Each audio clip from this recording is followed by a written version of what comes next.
Daar is Bergen. Persie, ja! Daar is hij. Ja! Daar is Klaassen, goal! It's podcast 46 from Football-Oranje, your home of Dutch football. You're listening to us on YouTube, SoundCloud, iTunes or Football Nation Radio. I'm Michael Statham and I'm joined by Michael Bell and James Rowe to preview the huge Champions League game between Ajax and Real Madrid, as well as answer all of your Twitter questions sent in to us. Enjoy. James, Mike, Ajax against Real Madrid on Wednesday. No one should miss this game. It's going to be massive for Dutch football fans. Ajax coming into this tie on the back of a 1-0 defeat to Heracles.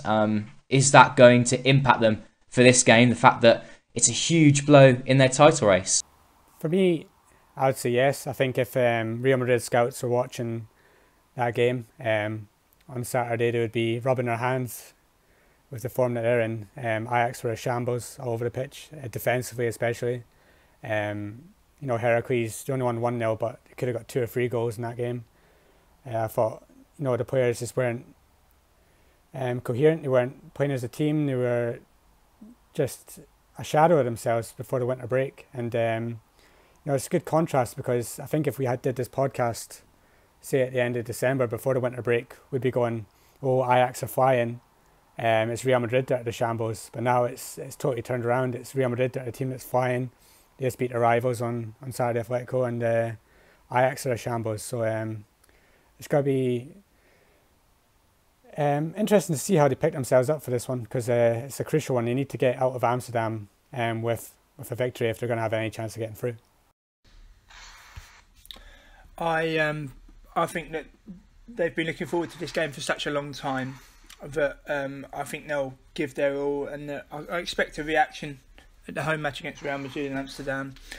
I think when you look at the league form as well, I think Matthijs de Ligt, when he come out as captain and has given post-match interviews about how they don't appear to be the same since the winter break in terms of defending, in terms of mentality, in terms of knowing each other's roles. And he said a good point in his post-match last night after the match against Heracles when he said that when you're not getting results, it can mentally play a role. But he also decided to elaborate on that by saying if we play at home to Real Madrid the same way we played tonight, we can expect to lose around about 7-0. My personal prediction for the home match in Amsterdam is that it's going to be a draw. I'm going to go for my prediction of 2-2.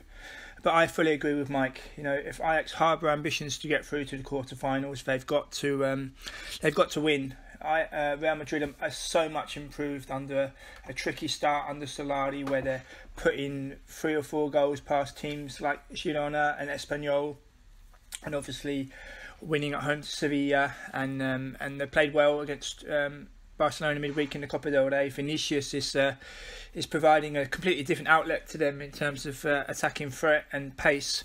So it's going to be a difficult game, but it was always going to be a difficult game. For me, when the draw was made, I think a lot of the Dutch press and Ajax fans got far too carried away by saying, we've got a fantastic chance. Yes, they did a tremendous job getting through a difficult Champions League group, but you're playing against the 3 times consecutive winner, and this is basically Real Madrid's cup. Regardless of the form Real Madrid are in, they're never going to give it up lightly. And I think that Ajax I think they'll react to the defeat from yesterday. I think they'll put in a good performance, but I think that the match will end up a 2-2 draw. Without doubt, having seen how Ajax play in the Champions League, they're going to step up on the evening. That's without doubt. But still, they're losing to a mid-table team in the Eredivisie. That can happen. But we've seen it now, haven't we, since the winter break, that it hasn't quite been the same. And when you see that 1-0 defeat, the likes of Hakim Ziyech, normally he's involved in all of Ajax's best moves. Yesterday, quite anonymous in terms of Ajax's best attacking moves. I don't think he created any meaningful opportunities. Andre Onana making mistakes. Even Frenkie de Jong wasn't at his best, but I think that's perhaps slightly understandable. He was carrying an injury and had to come off towards the end. But James, you mentioned about Matthijs de Ligt's interview after the game. How important is it to have a character like him, even at 19 years of age, giving an interview like this? Here's some quotes. We've said quietly in the dressing room, where are we with our head? What is it about Ajax before the winter break? It's not there now, and how are we going to find it again? It's very difficult to say where it is. And he goes on to say about how they were very sloppy with the ball, giving the ball away far too easily. He then says this: that summarises the game today, and that is the problem with this group. On paper, we should beat Heracles, but then you have to show that you're Ajax. We let ourselves be slaughtered like silly sheep, and that is not allowed. It is unbelievable. Very strong words, but how important is it to have a person like him in the Ajax team? It's vitally important, but it's also it shows that he's got a fantastic quality to show so much honesty. I mean, I watch his interviews regularly, and even in his vocabulary and the words he's using and how he puts everything completely clear and concise in his own language is nothing short of incredible for a kid of 19. And I think those kind of qualities show how much of a winner he is.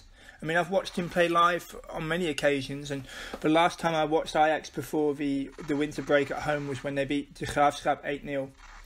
And I remember they were 4-0 up, and there was what was not very often a regular attack from De Graafschap, but he was fighting tooth and nail to defend his space and to head the ball away.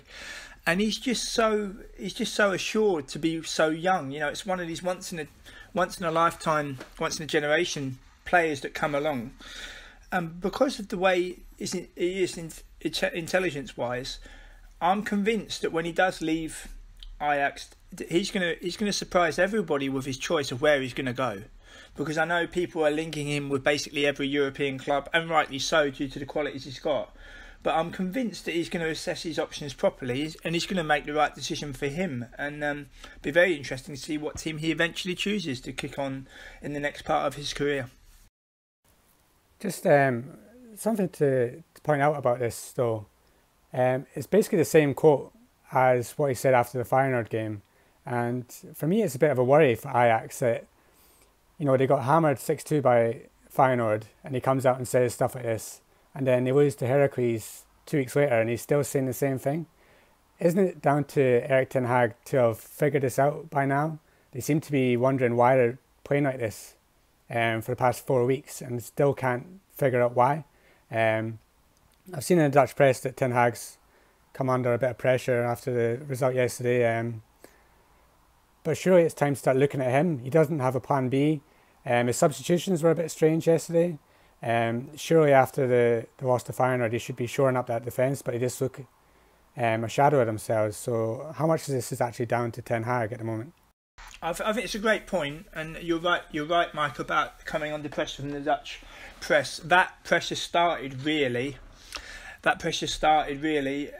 in the manner upon which they were defeated by Feyenoord, and that pressure will now only increase due to an away game against Heracles. But Heracles on AstroTurf is well known for being not a difficult away day, but an away day that players don't really fancy. You know, like going to play on AstroTurf, you know, all the way to Almelo. And I think Heracles also disposed of Ajax. I think it was the season before last at home. So it's not well known they have a tremendous record there. But I don't know if players had one eye on the Champions League home match. But going back to Ziyech, there was strong links that Dortmund came in for him in January, and it hasn't been completely divulged as to what happened in terms of bids that were submitted or rejected. But I can imagine if Dortmund comes in for you and it doesn't quite come off, like with Dolberg going to Monaco, where the club are saying we can't let you go because we can't find a replacement. You wonder what that can do to him mentally. You know, I think he'll react well on in the match against Real Madrid, because he'll know it's an opportunity to put himself forward in the shop window to get that transfer to a bigger European club and a better league, hopefully in the summer.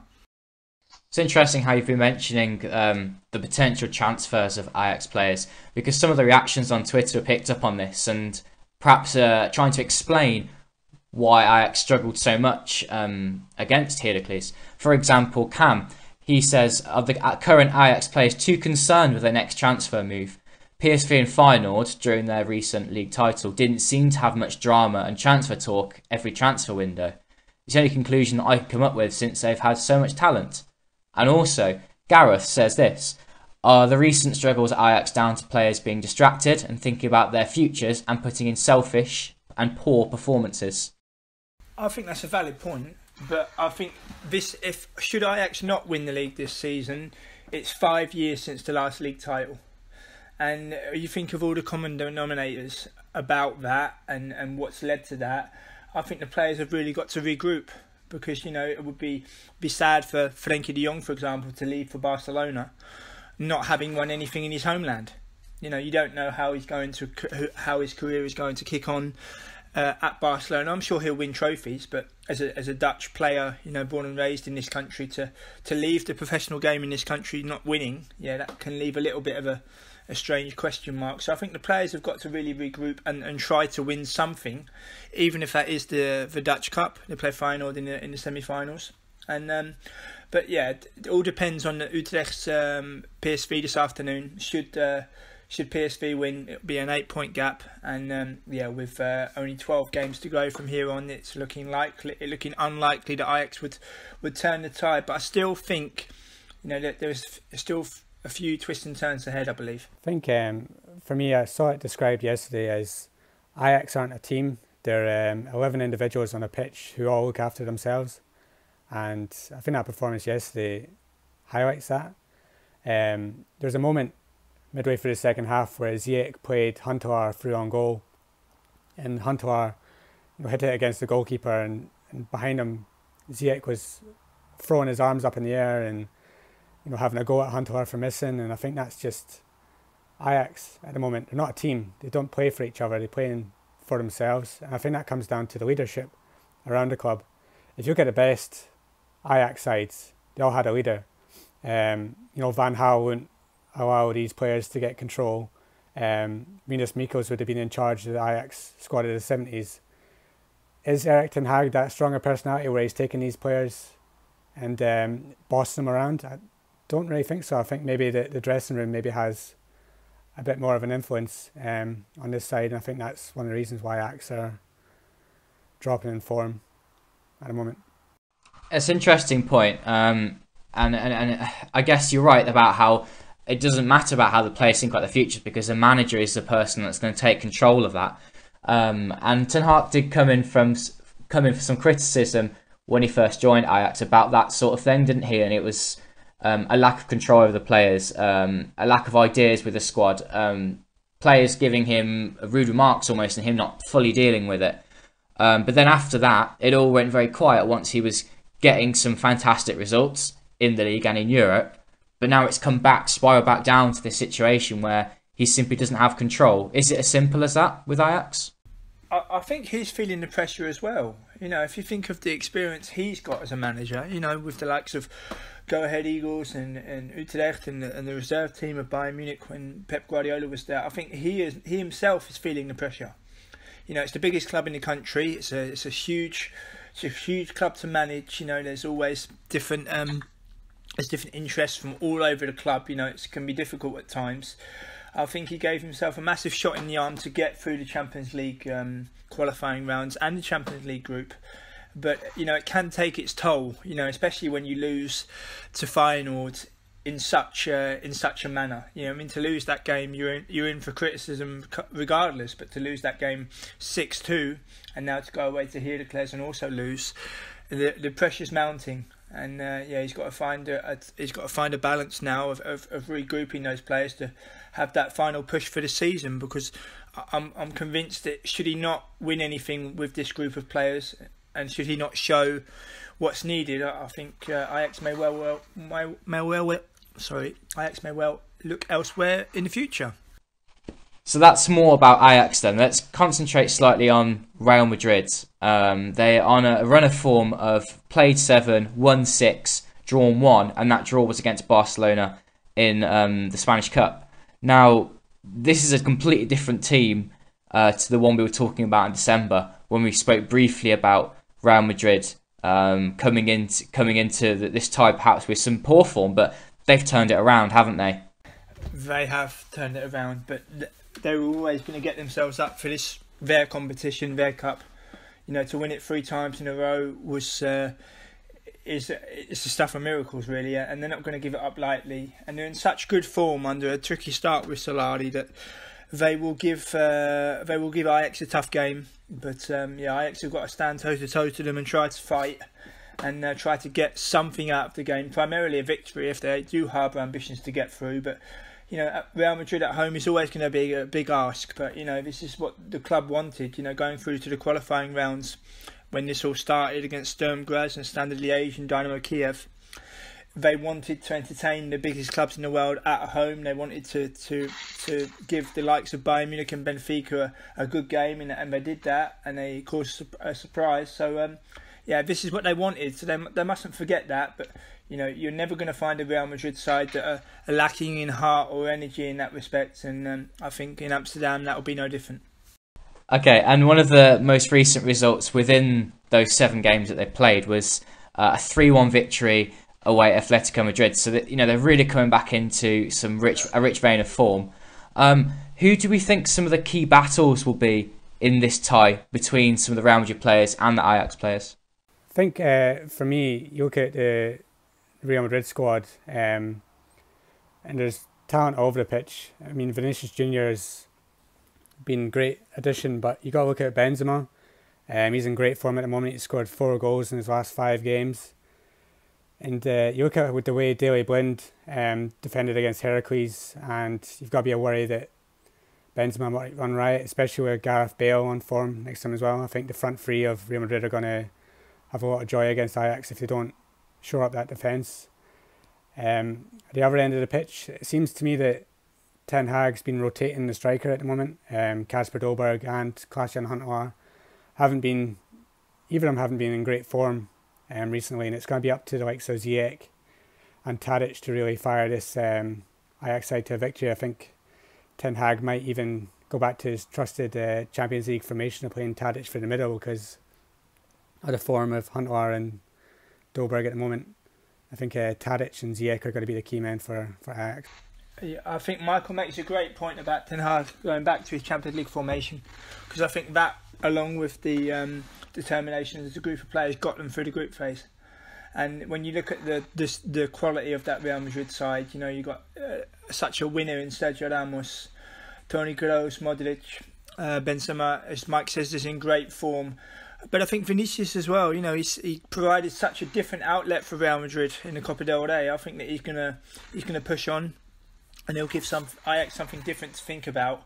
But it's going to be a tough game. But the crowd's got to really get behind them, and they'll definitely do that. But Real Madrid at home is never easy. But I think the fans and also certain members of the club were guilty when the draw was made initially of getting far too carried away.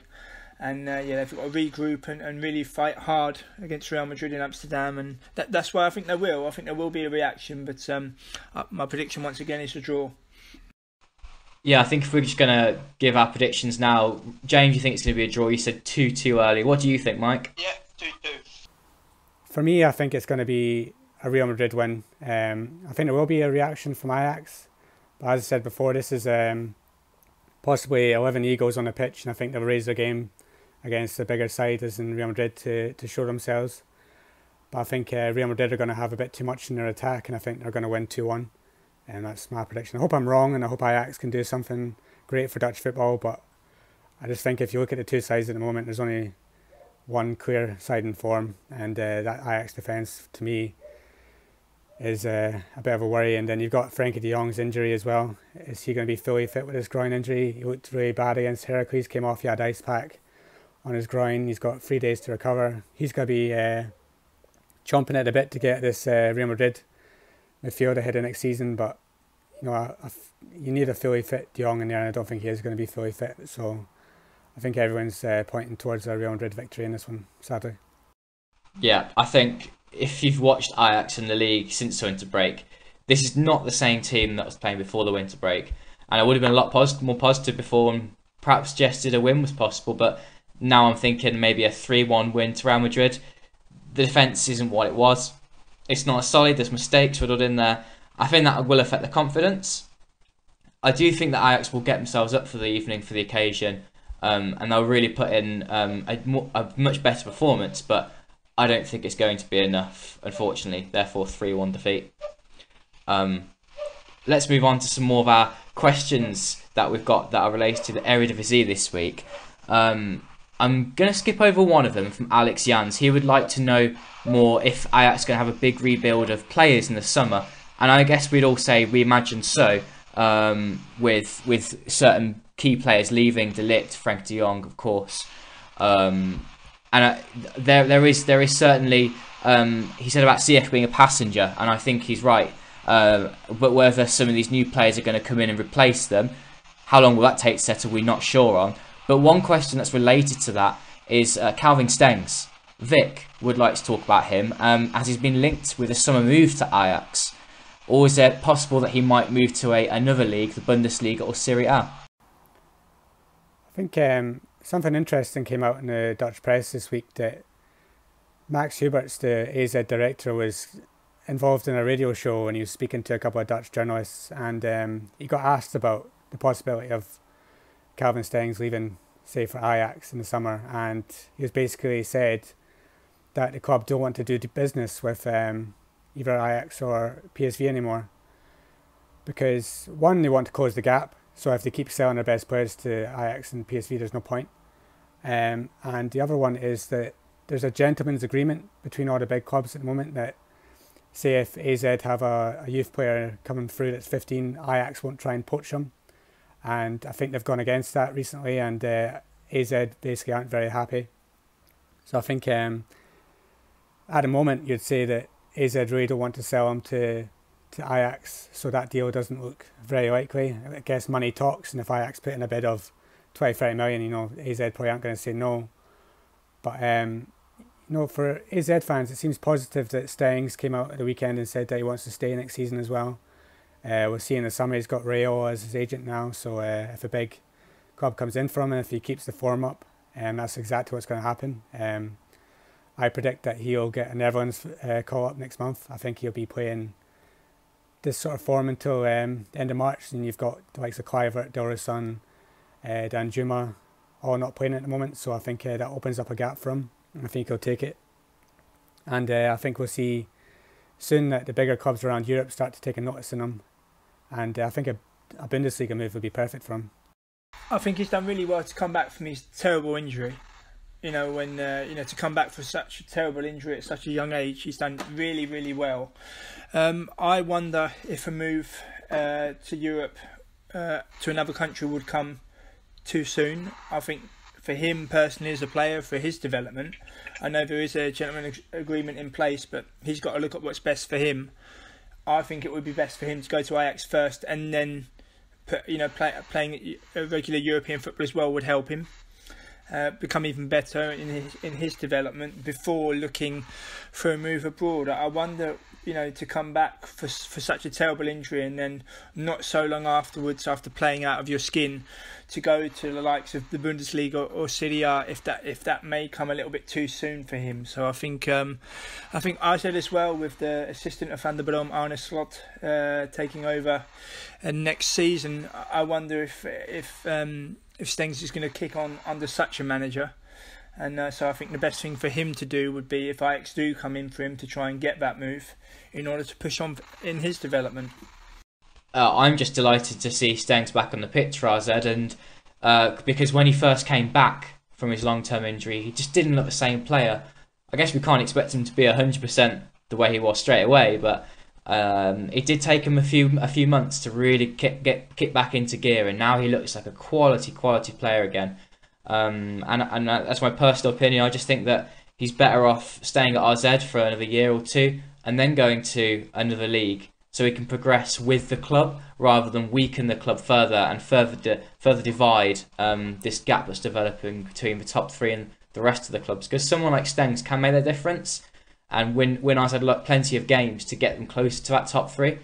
It would be nice for him to experience European football in a competitive Eredivisie team before he then moves on to another league. The next question that I'd like to go through talks more about Feyenoord. Jordan would like to know why there was so much negativity around Dick Advocaat potentially becoming Feyenoord manager. There was a particularly spicy press conference, wasn't there, when Dick Advocaat, manager of Utrecht, was talking about potentially becoming Feyenoord manager.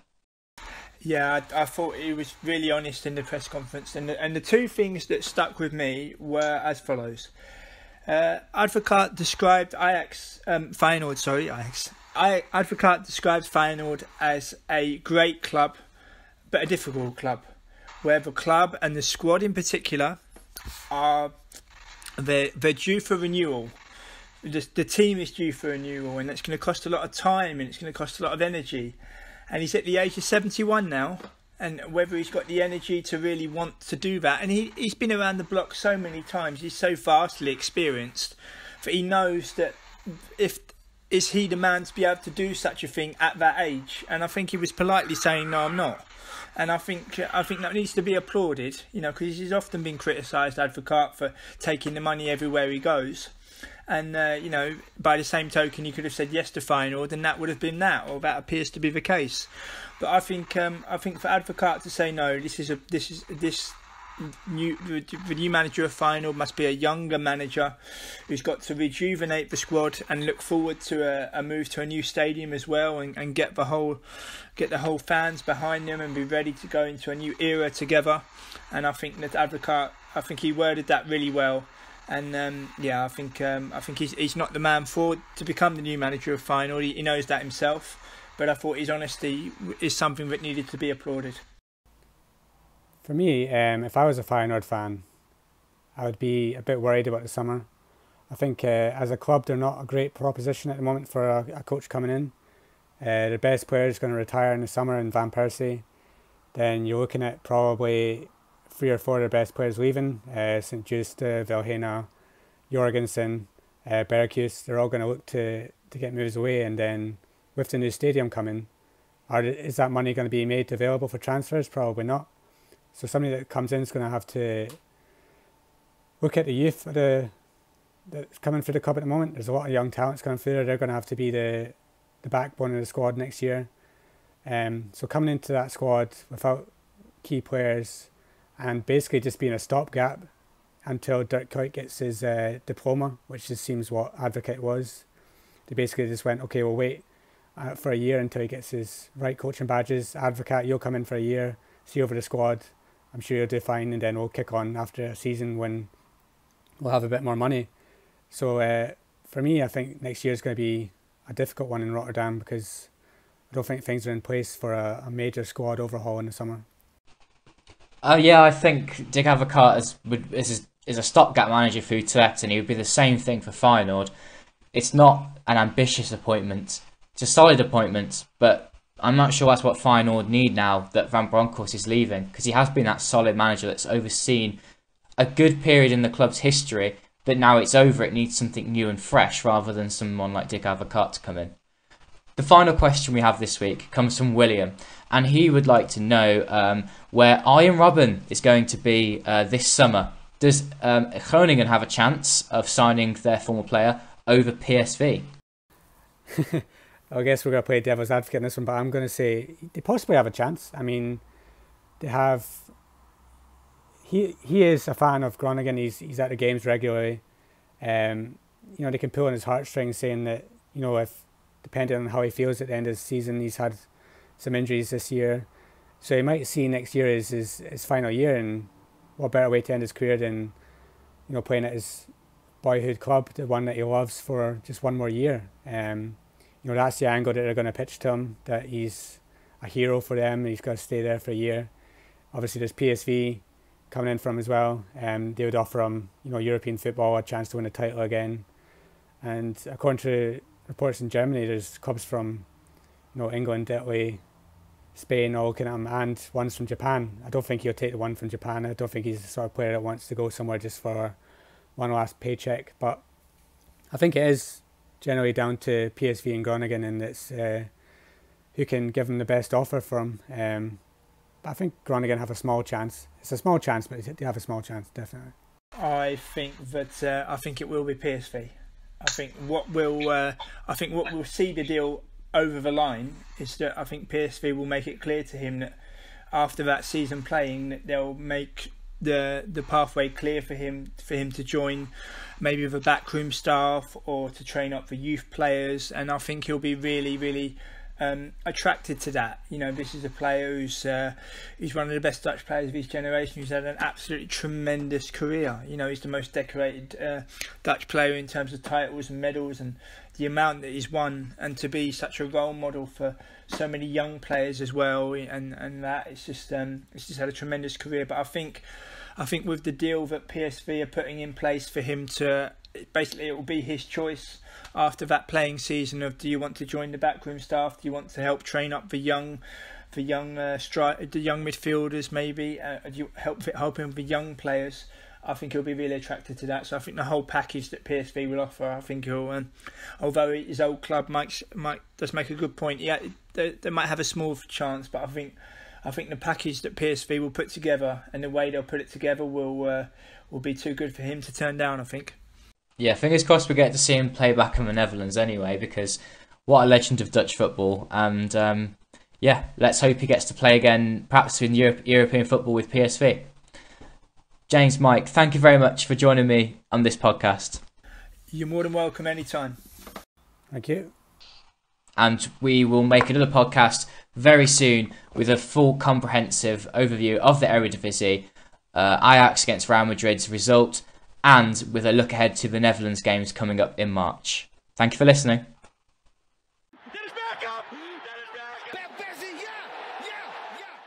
Daar is hij. Ja, ja. Daar is Klaassen. Goal!